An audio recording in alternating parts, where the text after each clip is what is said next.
So everyone to our considered portion now in the refining our character traits, and we are in Tehillim 35, Tehillim 35. And let me read to you first now the text.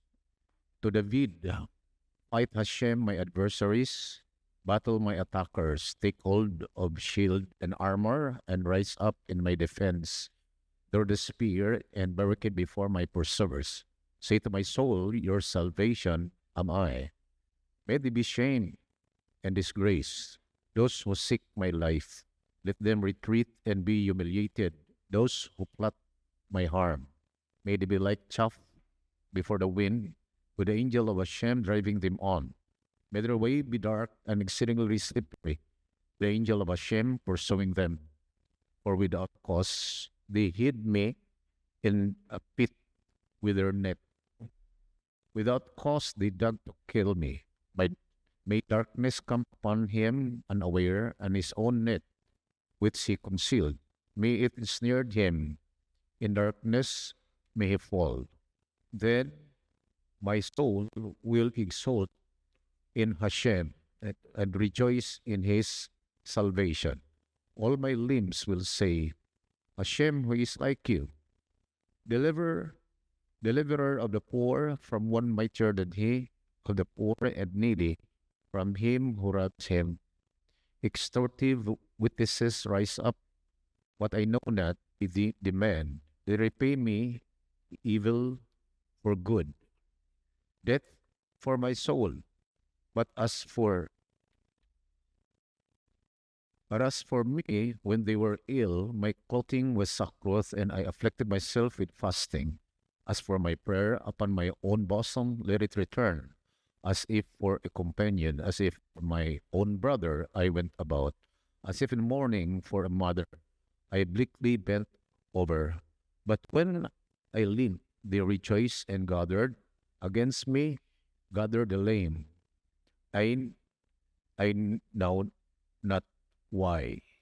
They tore at me and would not be silenced because of flattery and mockery offered for a meal. They grind their teeth at me. My Hashem, how much can you bear? Return my life from their darkness, and from the young lions my soul. I will thank you in a great congregation. Before a mighty throng I will praise you. Let him not rejoice over me, my foes, for false cause, or those who hate me baseless. Let them not wink their eye, for it is not peace that they speak. And again, the broken people of the earth, they scheme deceitfully, they broadly open their mouths against me. They say, in Hebrew, He'ach, He'ach, aha, aha, our own eyes have sinned. You have seen Hashem, do not be mute. My Master, do not stand far from me. Arouse yourself and awaken for my judgment, my Elohim and my Hashem, for my cause. Judge me according to your righteousness, Hashem, my Elohim, and let them not rejoice over me. Let them not say in their hearts, rejoice our souls. Let them not say, we have swallowed him. May they be shamed and humiliated together. Those who are glad over my misfortune, may they be clothed in shame and disgrace. Those who glorify themselves against me, may they sing in joy and be glad. Those who want my vindication, let them always say, be glorified Hashem, he who wants the peace of his servant. Then my tongue will express your righteousness all the day, your praise. Okay, as a sort of introduction, in a commentary of the Tehillat Hashem, David concluded the preceding Tehillim with a hopeful declaration of his belief that Odi Hashem nefes avadav, Hashem redeems the soul of his servants. Now, he requests that this divine attribute be put into practice.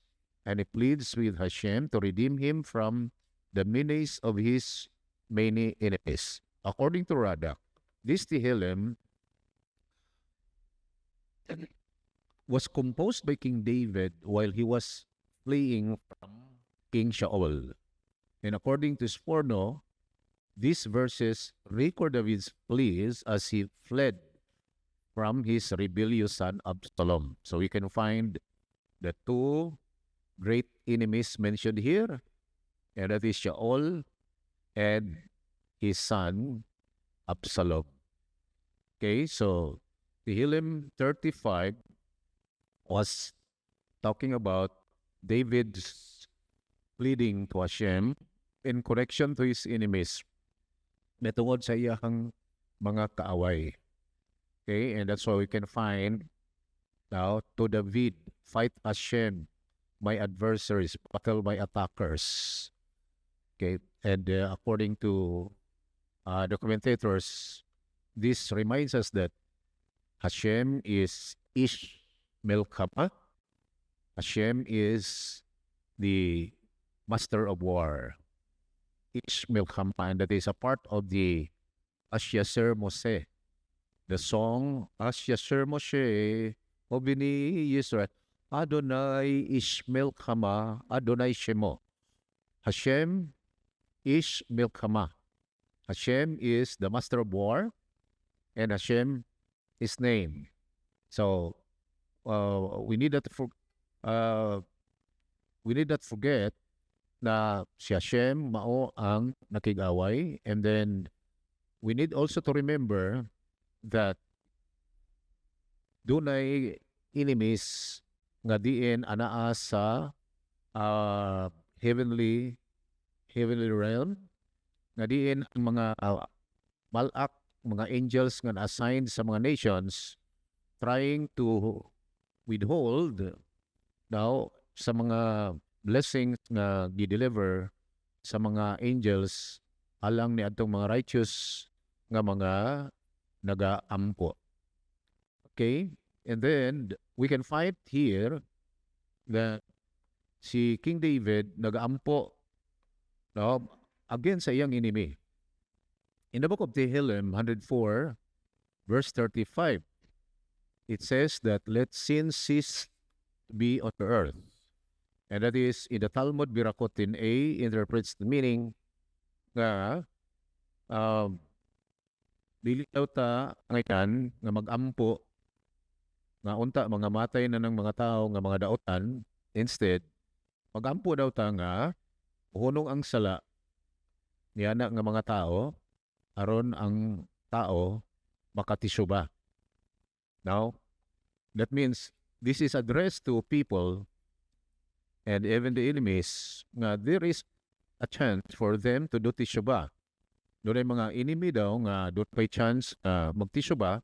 So dili dapat nga mag-ampo daw ta si Hashem manimalos nila. Kundi ato po nga muhunong na ang sala. Pero in this Tehillim, ato makita na si King David nag-ampo against sa enemy. Atakon sila ni Hashem. Hashem might fight against them. Why?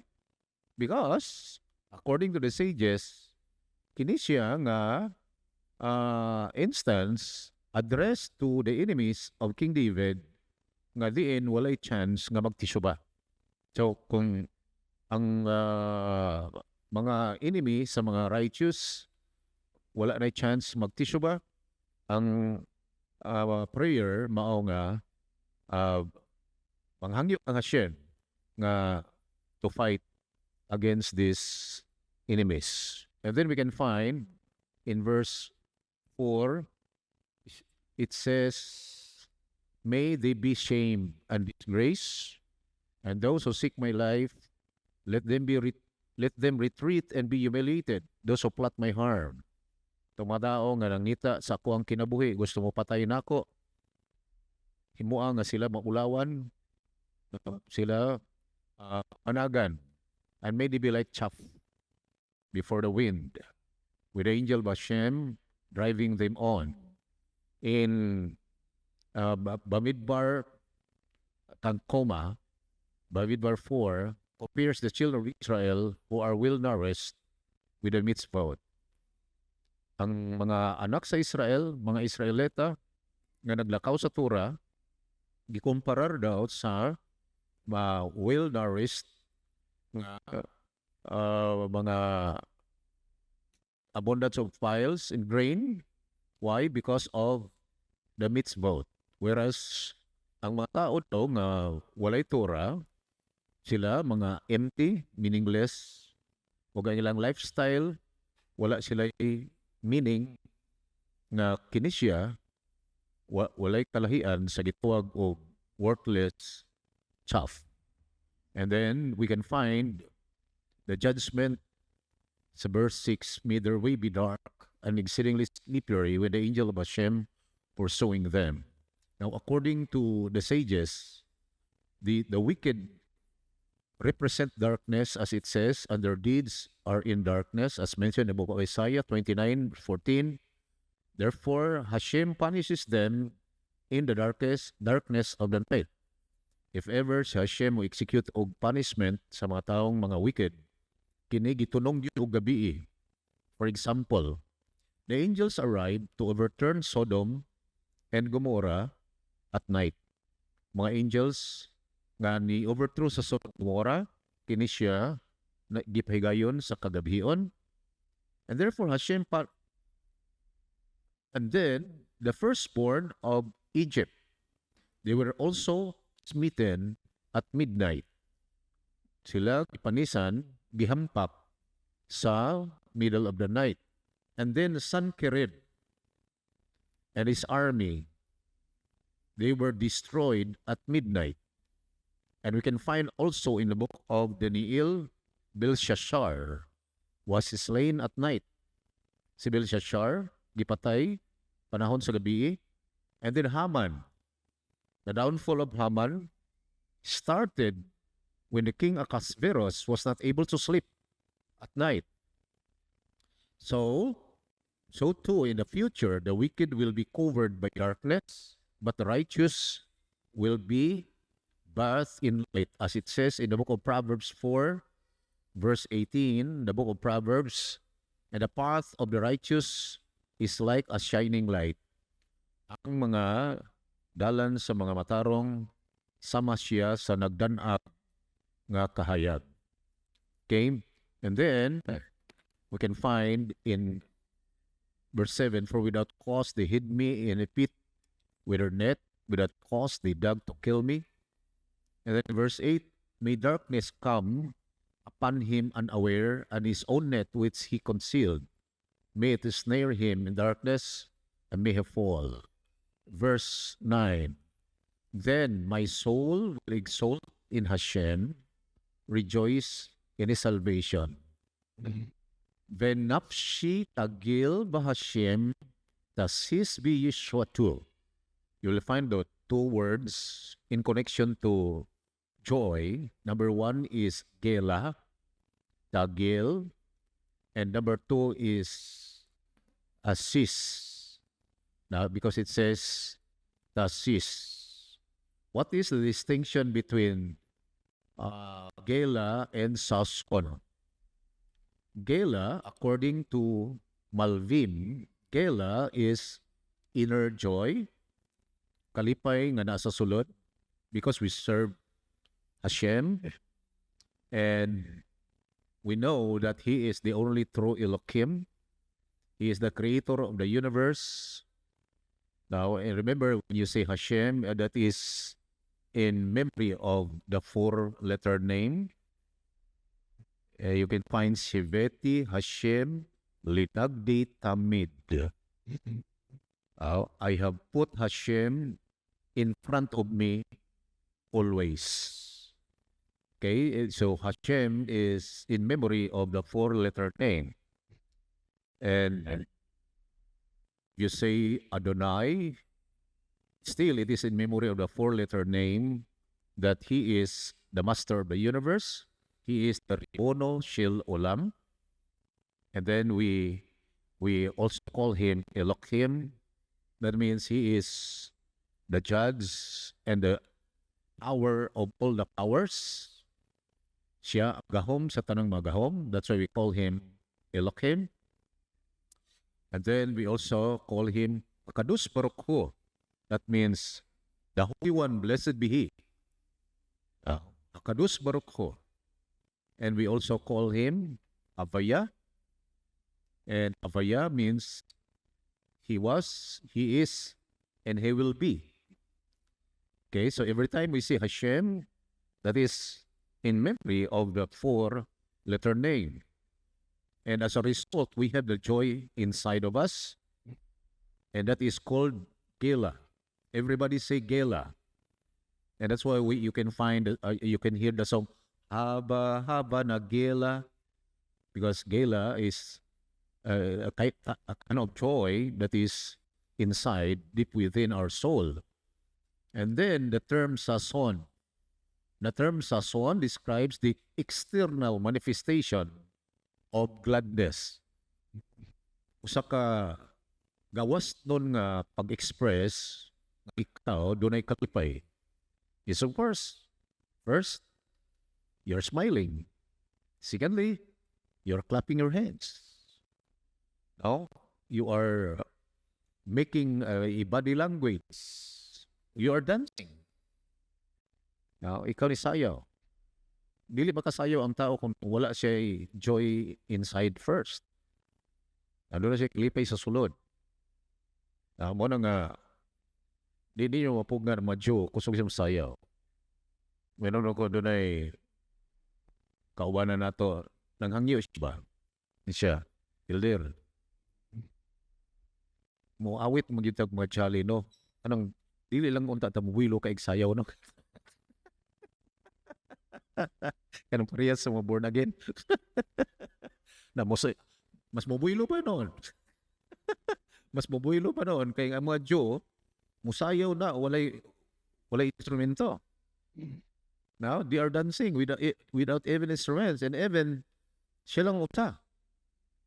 No, musayaw na siya. Yan ang mga Diyo. Nga naman, that is sason. That is an external expression of gladness. Ang iyang mga moves. Now, siya, ano siya? Gusto niya mag-serve ta with gladness. Walagad na niya nga doon ay simka. Malipayon. Dili siya gusto anang murag formal kaayo tanawon. So of course, doon ay panahon nga solemn. Pero gusto ni Hashem nga serve that with joy. Why? Okay, we can find verse 10. And this is not the focus of our lesson. It says, Kol atzimutai tumar na Hashem mikamukha Michel anay makazak ni Mino ba anay o ve'evyon meguzlo. All my limbs will say, Atchimot, Kol Atchimotai, will say to Marna, Hashem, who is like you?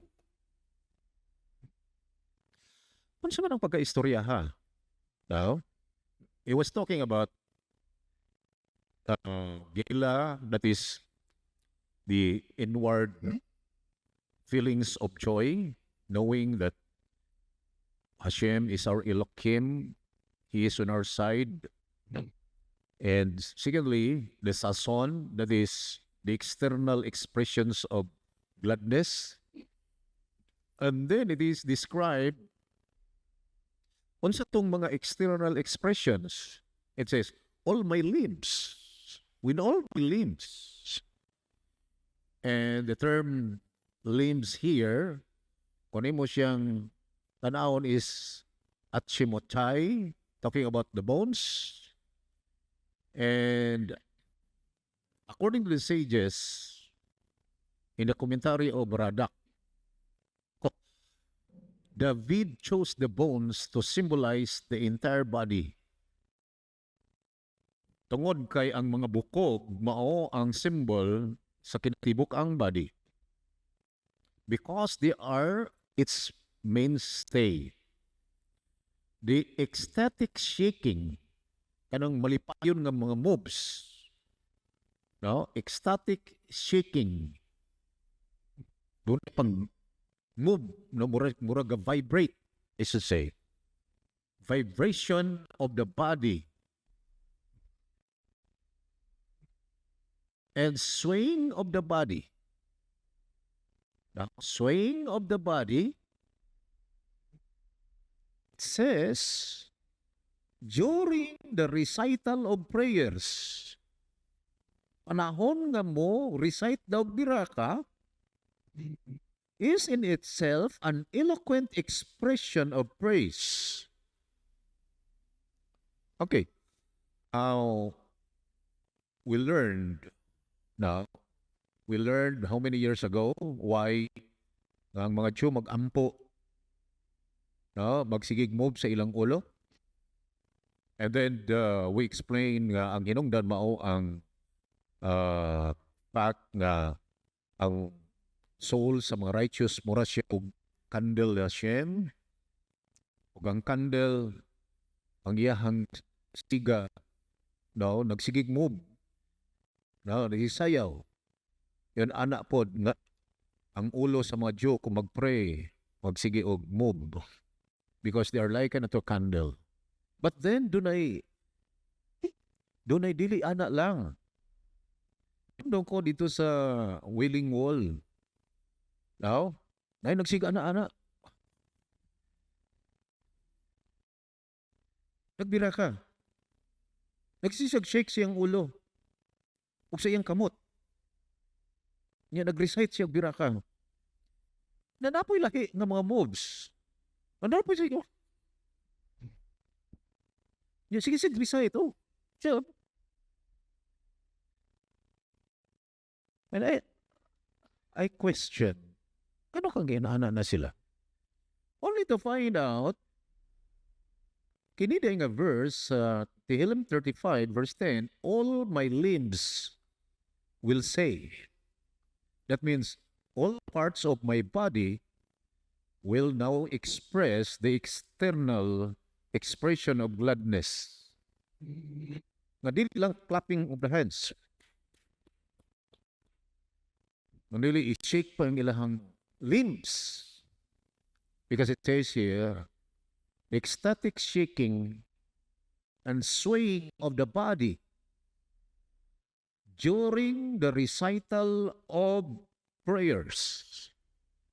During the recital of prayers is itself an eloquent expression of praise. Eloquent. It is an expression of praise. Because King David said, all my limbs will say,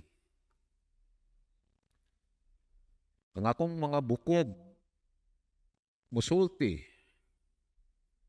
And also when one studies the wonders of the human anatomy, he is moved to laud the Creator who fashioned the organs with such wisdom. Nga bisan panggani kung ikaw magtuon og anatomy, no, ay mong tan-awon ang number of the bones. And the halakhic implications of this verse were recorded in Berakot 4:3. Why Shimone S3 is composed of 18 Berakot. Nganong ang Shimone S3 18 ka buok. Now listen to this. Mo nga mga kabalo mo sa anatomy, murag mo diskumpiyado mo ani. Here it is.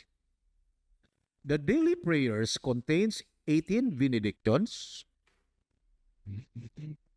corresponding to the 18 vertebrae in the spine. Ang 18 Simone Esri, connected daw siya sa 18 kabukog sa atong dugukan sa likod. Pero kung mo research ka o anatomy, dili man siya 18. 33 man kabuok. Samtang bata pa siya. O kung mutigulang na siya, mo-fuse siya, o niya, mahimong 24. Now, 24 ka buok, kay na ay pito diri sa dapit sa liog, unya diri, naapat siya'y, diri siyang lumbar na lima ka buok, unya naapat yun diri sa gitawag o bone tail, nga pila ka buok. Pero, if we turn to Birakot 28b, let's turn to the Talmudic, Birakot 28b. In Imara, now, idrag siya dyan, since the Mishnah deals with the fundamental obligation to recite the Amida prayer, the Gemara seeks to resolve fundamental problems pertaining to this prayer corresponding to what were these 18 blessings instituted. Kung ang Shimoni Esri, 18 ka buok, nganong 18 man siya? Unsay significance sa 18? Yes, of course, the word 18 in Hebrew is kai, that is ket, and yud. Yud is 10, and ket is 8, therefore it's 18. And the word kai means alive. And that's why kung ang Madyo, buhatag sila og blessing 18 kabuok, because that is kai. Na 18 si kabuok. But then, in connection to Shimoni Esri, why it is composed as 18? Remember, ang nag-compose sa Shimoni Esri, mao ang 120 men of Great Assembly headed by Ezra in the year 350 to 400 BCE. That was the time that Ezra convened a Sanhedrin court. And then they sealed the Tanakh. Now this is the inspired scripture. And they also composed the 18 Birakot, the Shimoni Esri. When the Shimoni Esri was instituted by the sages, on what did they base the number of blessings? Why it is 18? Ganong 18 man kabuok. Rabbi Hillel, son of Rabbi Shmuel Bar Nachmani, said, corresponding to the 18 mentions of Hashem's name in Tehillim 29. So according to Rabbi Hillel ben Rabbi Shmuel Bar Nachmani, in Tehillim 29, we can find that the name of Hashem was mentioned 18 times. Ato nang naisgutan now sa mga nangaging bulan. Nga usani sa mga rason nganong 18 ang Shimoni Esri, because in Tehillim 29, the name of Hashem was mentioned 18 times. Rab Yosef said, corresponding to the 18 mentions of Hashem's name in Shema. Because if you happen to read the Shema, now, from Shema Israel, Hashem Elokim Hashem Echad, Baruch Shem Kavod Makotuli Ulam Pa'ed, V'ahavta es Hashem Elohecha, Obkal Levavka, Obkal Nafshika, Obkal Bi'odecha. Okay? And Vihaya. Now, and then you will find, now sa Kinatibukan, you will find that there are 18 times the name of Hashem mentioned. And that's the basis of Rabbi Tanchum. And then Rabbi Yoshua ben Levi said, corresponding to the 18 vertebrae in the spine beneath the ribs. Connected daw siya sa 18 bones sa atong spine. As I've said to you, na kumuta na mo sa mga study, there is no such 18. Because it's 33 and then pagkatigulang na mo fuse and turn into 24. But not 18. But here it is. Here's the discussion. Now, nga naman, i-mention ni siya even in Google's. Unsay reality sa gisulti sa mga rabbi nga 18 ang spine. Since Rabbi Yoshua bin Levi's opinion based Amida prayer in the spinal vertebrae. The Gemara cites another statement of his that connects the two, that Rabbi Targum said, that Rabbi Yeshua ben Levi said, those blessings where one is required to bow. And one who prays must bow until all the vertebrae in the spine protrude. Kinahanglan daw. Now, inig-recite daw sa Shimone Esri. As you all know, ang Shimone Esri, muatras ka 3 steps backwards. And then atras nimo 3 steps backwards. Gamitan imong left, then right, left, right, and then bend the knee. Now, bend the knee, nga mo protrude ang imong spine. Diba? Mao na yung buot pasabot. Establishing a difference indicator to determine when he has bowed sufficiently. Allah said, until you can see a small coin. Kung saan daw pagbaw, nga tama, kada daw murag makita ni mo nga naay kwarta di asos. On the ground before him, opposite his heart. Dito ko sa Ofakim, nag-observe ko sa mga Sephardi, inigbaw nila sa Shimone Esri, 45 degrees siya. Ano siya? Level yun ang iyahang spine o ganyang ulo.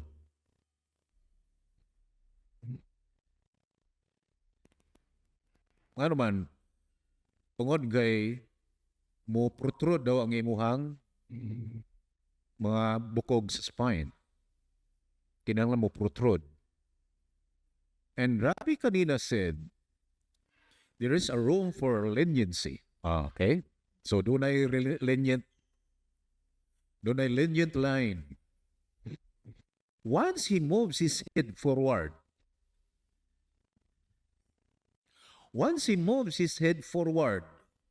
he did not bow any farther. That's the lenient. Once he moved ang ulo, like that, in the biraka, dili na siya kinanglanon pa nga mo bend pag dugang. Why? Rabba said, but that applies only if he is exerting himself when doing so, and he appears like one who is bowing. However, if he is able, he should bow farther. See? So doon ay lenient line nga diin basta kay imuhang move forward imong ulo, ya imong gibaw, it's okay. Pero kung pwede pa himuon nimo farther, then do it. Do it. Until now, the prayer of 18 blessings has been discussed as if it was schematic. The Gemara wonders, are these 18 blessings? Are these 18 blessings? The Gemara, the Shimone Esri? They are 19. 18 ba siya? Pero kung imong gihapon, 19 man. Kinsa ang nagdugang og isa? Tungon kay pag-construct na 18 Shimone Esri blessings, ang nag-construct ani sila si Ezra, sila si Daniel, Shadrach, Meshach, Abednego, sila si Prophet Haggai, si Karaya, Malakay, sila si Nehemiah, with 85 prophets and 35 rabbis. Maong nag-construct 18, pero ganong 19 daw. Here it is. Rabbi Levi said, the blessing of the heretics, that is the minim, which curses informers, was instituted in Yavni. In the time nga diin ang Rome nagkontrol na, unya gipahunong ang mga rabbinical ordination, and then dito sa Yabni na si ah, Rabbi Bin Zakkai mao ang lead. And then it says here,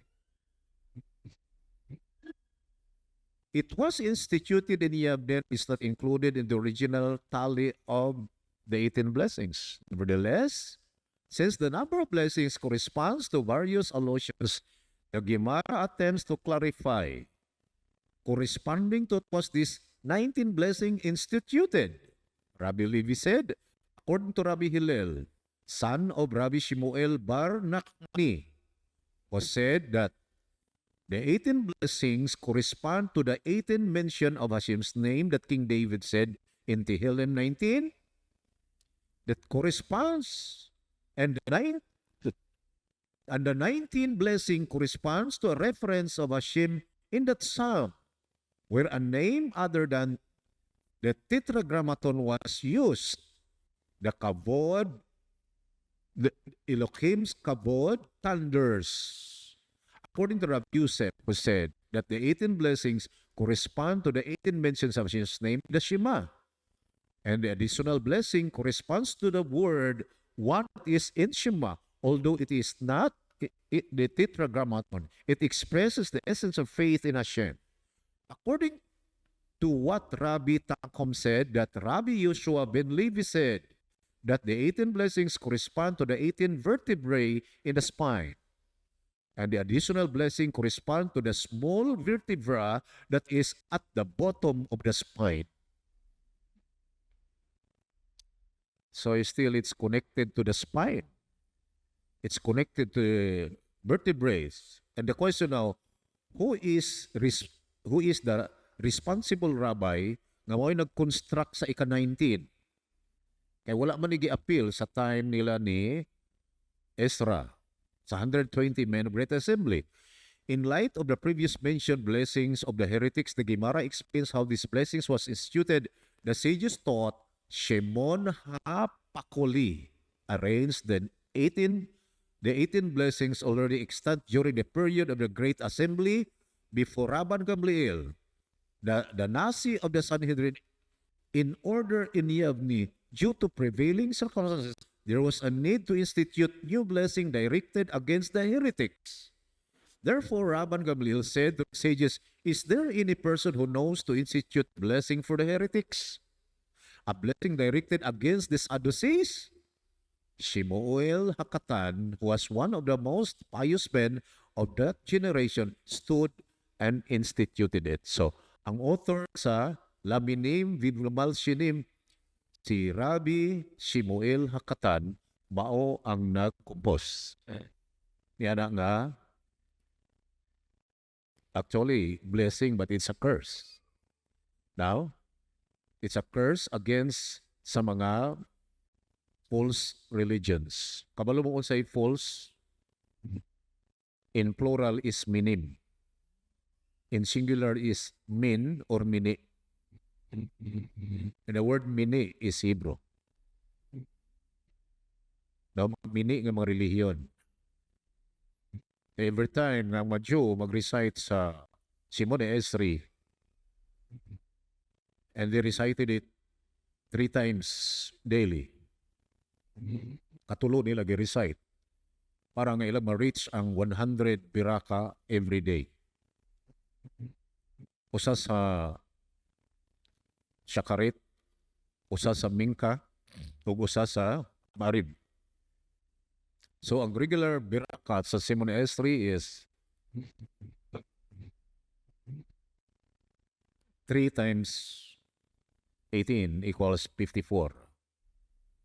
So sa Simon S3 pa lang, 54 na kabiraka ang ilahang na-offer. And then plus ang mga biraka sa pagkaon, biraka sa food, tubig, and then the morning blessings. So 100 plus. 100 plus birakot. Now, ano makita na ang mga rabbis nagsulti nga connected yun daw sa dukog sa atong spine. Ang 18. Tungod kay sa ilang panahon, ang ilahang pag-identify sa vertebrae nga naa sa atong spine lahi sa anatomy karon. Ano nga mag-wonder mo sa Talmud, sa Gemara, mag-wonder mo nga unsa dining mga rabay di ay mga scientist, mga doktor, mga philosopher. Ngano man kay mga discovery sa mga scientist karon, makita nimo sa Gemara naa sa una pa. Makita nimo sa Talmud. Nga bisan gani ang gitawag og ano bitong beginning sa kalibutan? Big Bang Theory? Now, the priest limiter sa is it Belgium? Mausa ka priest nga mao'y nagtudlo sa creation nga tawag og Big Bang Theory nga nagsugod sa usa ka spark unya ni inflate ni tubo ni dako. It isn't it so hard na when Hashem created the world, He created it by way of nikuda. And the word nikuda means it's like a dot. Nikuda of a zohar. Nikuda of a spark. Nikuda of light. Nagsugod lang daw sa usa ka point and then nitubo, nag-inflate, nitubo, ni dako. And that's why in the Tehillim and also in the book of Isaiah, Hashem said, die. And he was called El Shaddai. Why? Shaddai means enough. Now, enough. Nganong isulti man si Hashem og die, enough. Tungon kay ni-inflate, nga bisan gani ang tubig nitubo, and then ang tubig gustong mutabon sa yuta. And then Hashem said, die. Enough. Dihara mo. Then cover the land. So we can find na if you study the Gemara, if you study the Talmud, makita nimo ang mga scientific findings karon, mga scientific knowledge na 2,000 years ago. Now, kung baga, para sa mga Jew, mga discover karon, confirm na lang na. It is a confirmation. No? Confirmation na lang na sa study sa mga Talmudic rabbis, mga Talmudic authorities.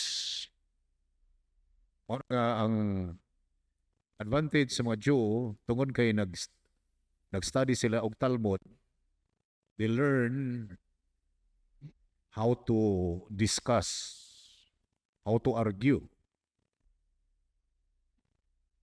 Ug nakita na sa mga Koreans nga advantage ang taong nag-study og Talmud. Kay maantigos siyang mo argue. No, maantigos siyang musulti. Sa ngayon niyang isulti. Akong gi-isgod sa inyo ang among experience kung mo-appeal me og Shabbat dinner dito sa Mount Zion. Perting dugaya mahuman ang panihapon. Magsugod ang dinner, butang nato alas 9:30. Mahuman alas 12, pasado. Mabot ka sa inyong balay, ala 1. Ngano man, musulti ring isa, mu-argue ring isa, musulti na po ring isa, mu-argue na po ring isa. Perting discussion na di mahuman. Inana sila. They learn to argue. They learn to reason. Nga naman, tungod gay, sila mga klaseng tao, mga tipong tao nga manggialamon. Matod pa sa Talmud, in every two Jews, there are three opinions. Kung doon daw Jew nga kabuok, ang ilang opinion na tuloy yung kabuok. Nagpasabot na, they are thinkers. And that's why mga philosophers, mga Jewish, mga scientists, mga Jewish.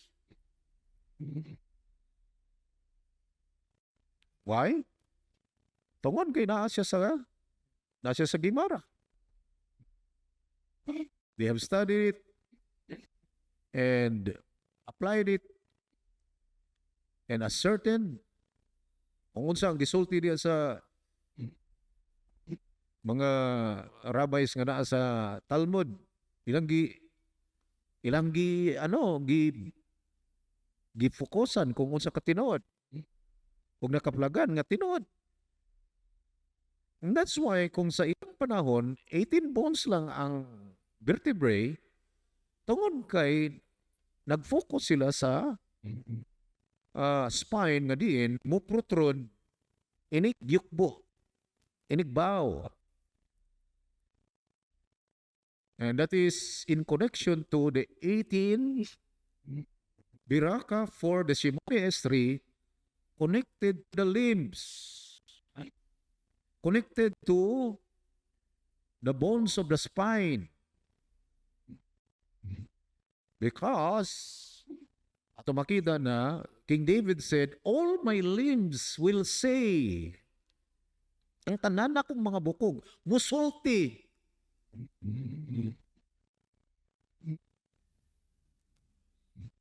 Ora nga sa ako akong kasulti sa inyo ha. Now, ang madyo kung imo obserbaran, kung biraka, ano magsigig o tinubatang 6 years old, 5 years old. Because it is an expression. Now, it is an expression of external expressions of sason. External expression of the joy. Now, mo nga, we need to learn. Basta kay para kay Hashem, do it. Now, para kay Hashem. Dance for Hashem. Mao ganina natay Simkatura. Na ang Simkatura karong October 4, if I'm not mistaken, that is Sunday. We'll dance. Musayaw ta para kay Hashem because of the Torah. Amen. Let's shake our spine, expressing His praise. Ako nagkasulti ninyo dito sa Wailing Wall, dahil wako kasabot. At until study ko ila din gi-express ang ilahang pagdaig kay Hashem. Ang ilang mga limbs, ilahang gipalihok just to say. It says here, all of my limbs will say, Kol at Shamotai Tumarna, Hashem Mikamukha. Who is like you? Mikamukha. Who is like you? Who is like you? All of my limbs, kung tudlo mo shake.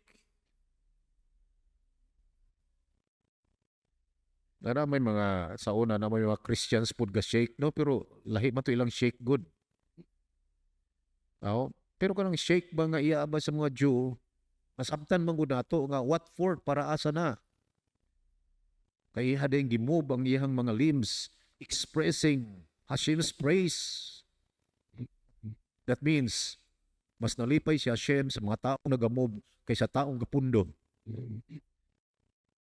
Would you agree with me? Mas nalipay siya sa mga taong nagamob kaysa taong nagapundo.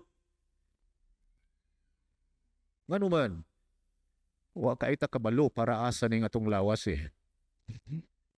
Wa ta kabalo nga unsaon na nga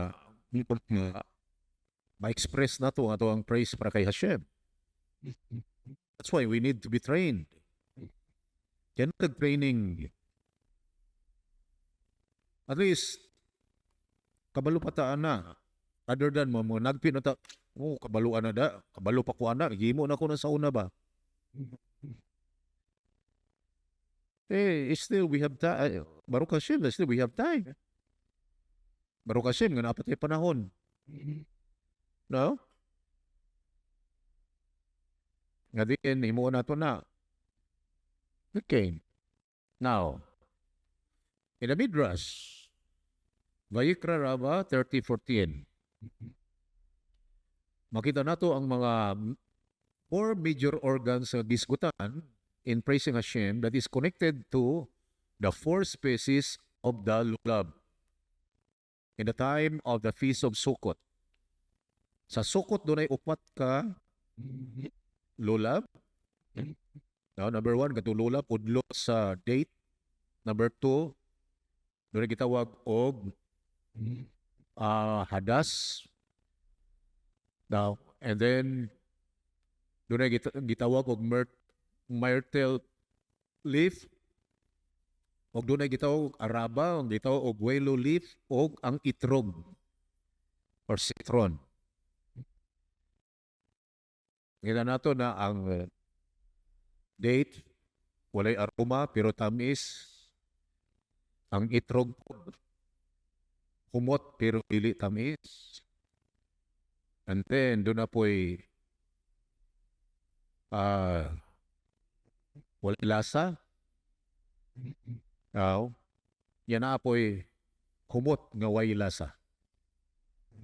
Nga way lasa, pero humot, yan na po'y humot, pero way lasa.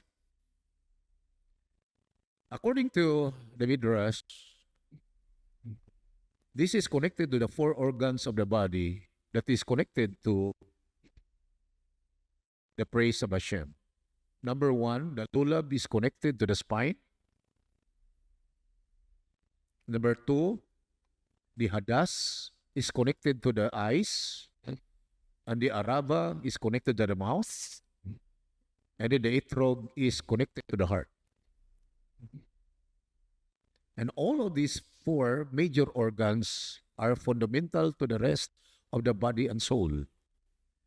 I therefore select them to praise Hashem, as said, all my limbs will say.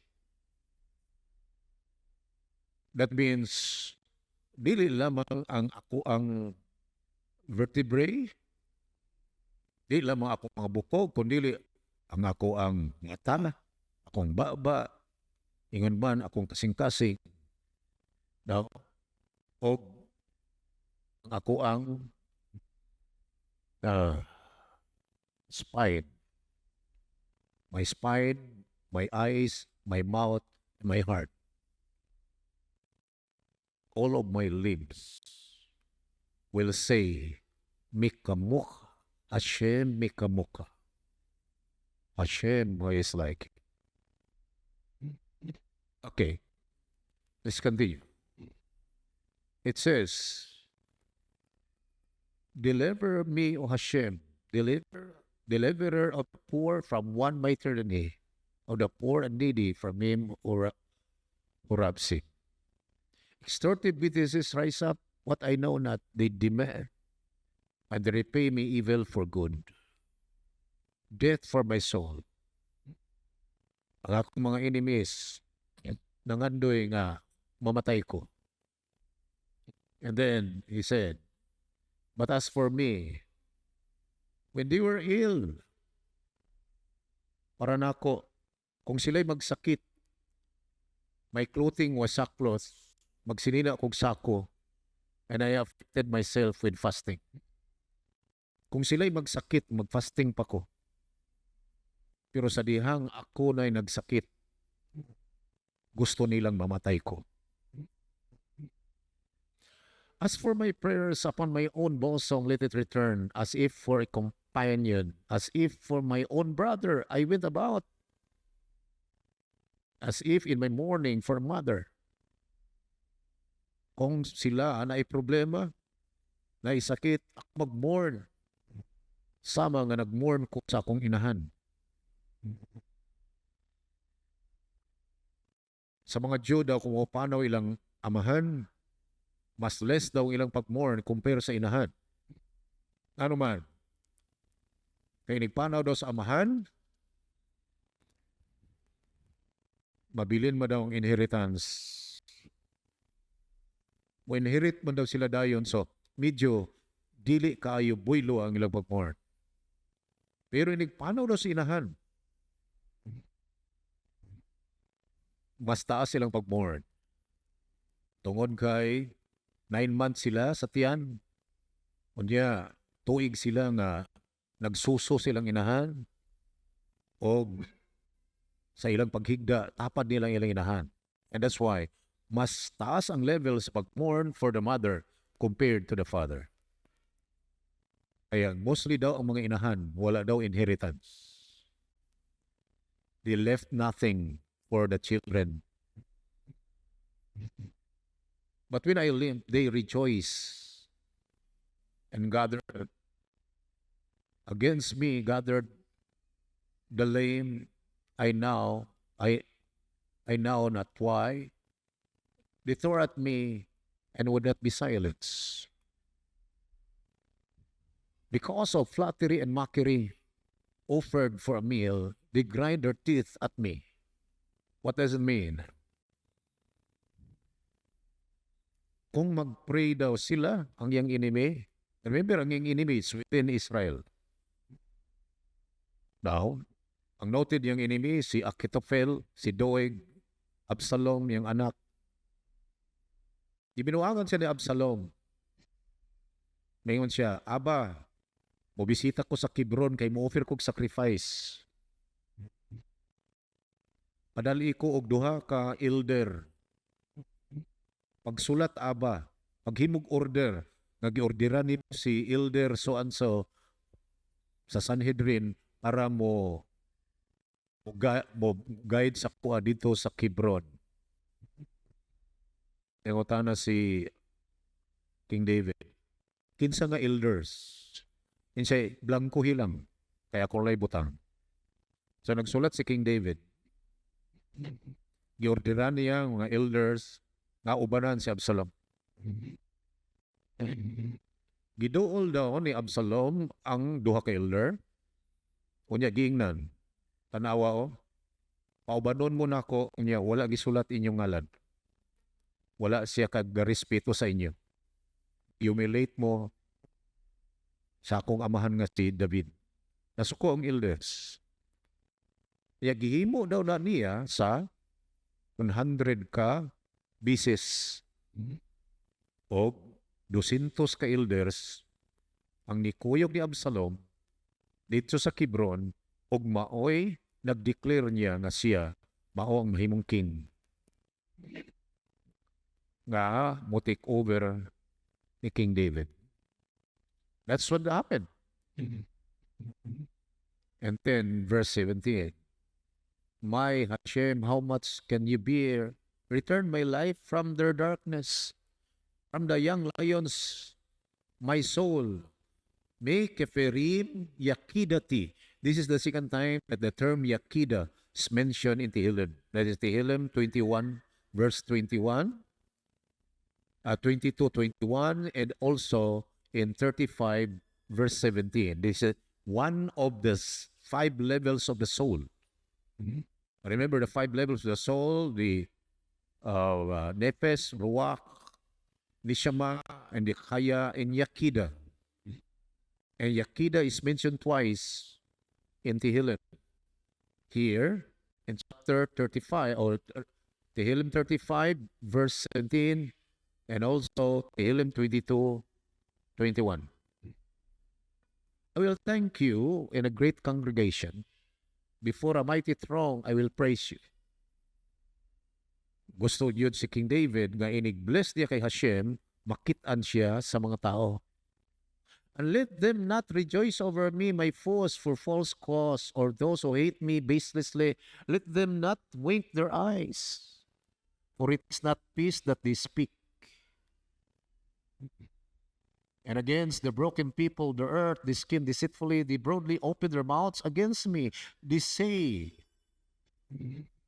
sila misulti, haak, haak. And then translate og aha, aha. Our eyes have seen.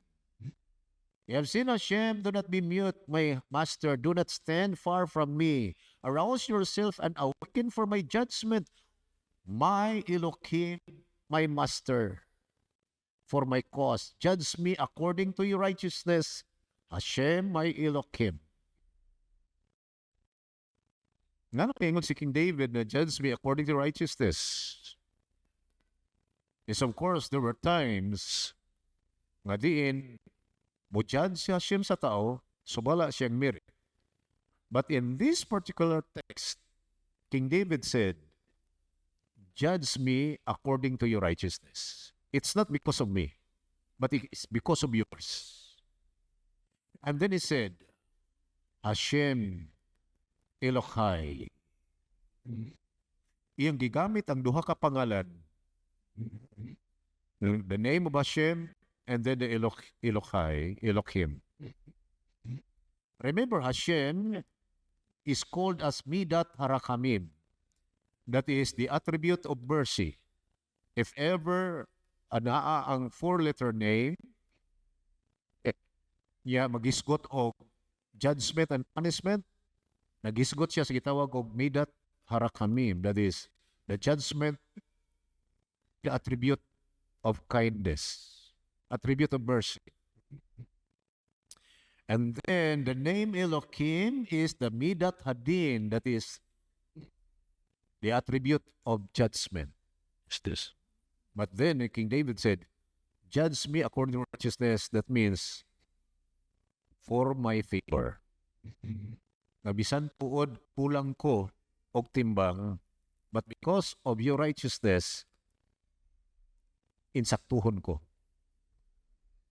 Tug kana mao ang kahitabo sa tao nga di nakasabot nga si Hashem do na siya duha ka level, duha ka side sa judgment, and that is Midat Harakamim and Midat Hadin.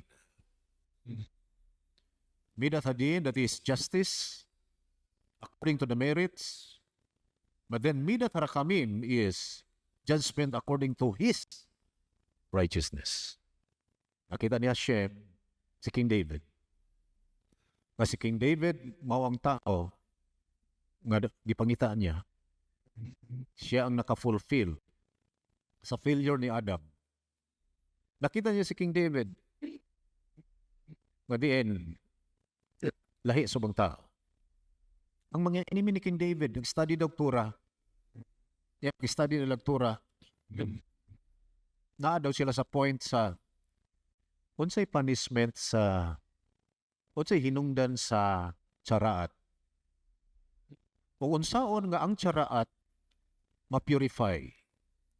Kaya sa sige na nilang study, may tungod sa tsaraat, nikalit lang po daw shift sa lesson.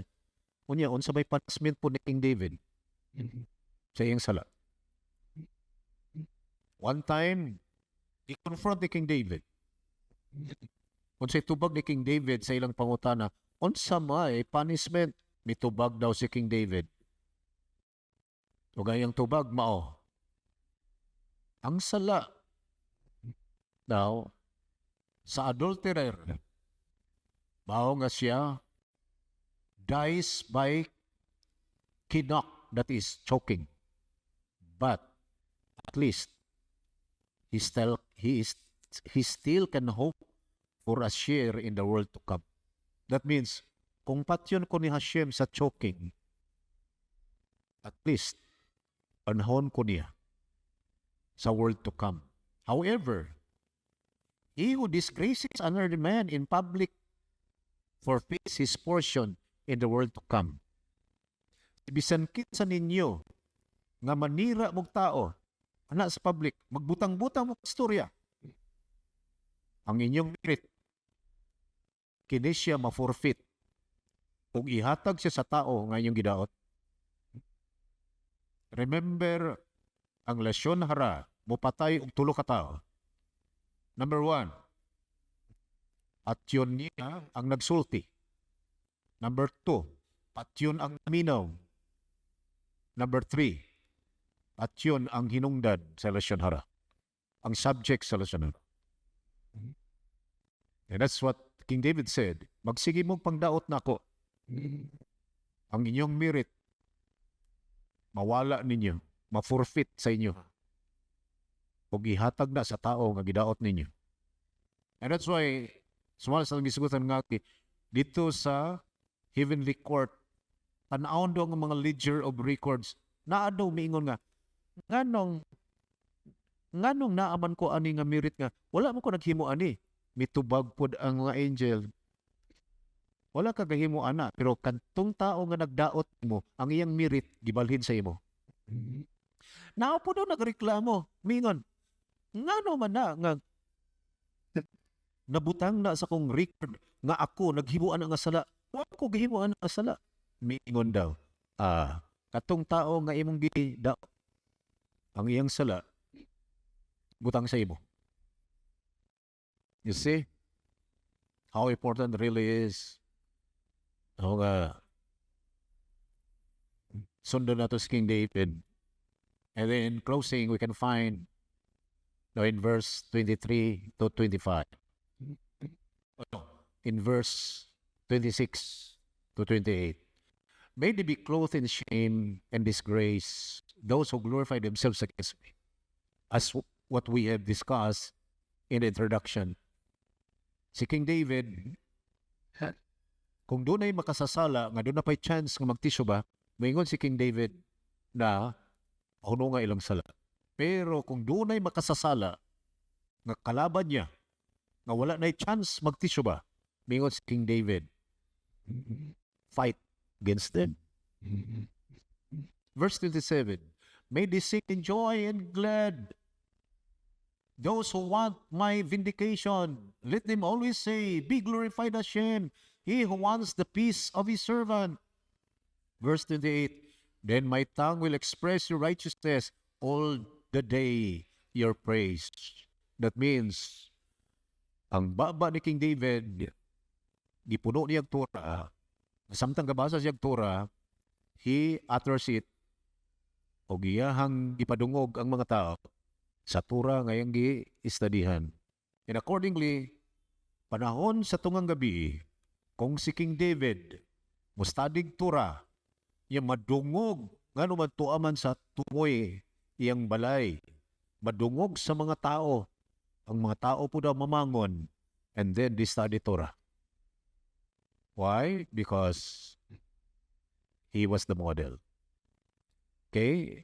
And may Hashem now bless us and strengthen us as we learn more of His Torah, especially sa pag-praise ni Hashem, nga ganito na to ang tanan natong mga limbs, tanto mga bukog, just to express our external expression of goodness. And it is a result of the gala, that is the joy deep inside us. Mga kalipay nga nasa sulod, as a result of knowing that Hashem is our Elohim and He is on our side. Shalom, shalom to each and everyone.